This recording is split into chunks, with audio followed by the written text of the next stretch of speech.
This video is going to show you how to connect Joycons from Nintendo Switch OLED or Nintendo Switch Original to a Nintendo Switch Lite. First thing you have to do is to turn the Switch Lite on. Now this works well when you're doing it, using it for two-player mode. Then go to System Settings, scroll down to Controllers and Sensors, go change controller grip and order. Select OK. Now, to make it discoverable, you've got to hold in the button until the lights start to sweep.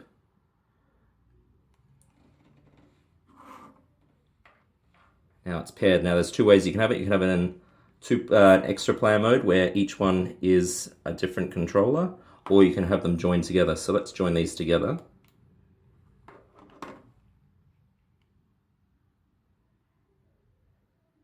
To join them together, you have to press the L and the R together once they're discovered. So now that makes them together. If you wanted to do each controller as a separate controller, make them discoverable again.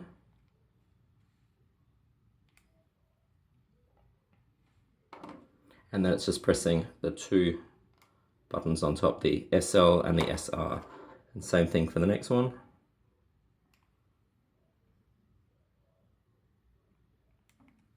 SL and SR, and that's now joined together as each individual controller. Now if you want to remove these controllers from the Switch, just scroll all the way down to disconnect controllers, and then it's just holding in the X button. And now these are disconnected. So that's how you can add extra controllers to your Switch Lite to play multiplayer games. Thanks for watching.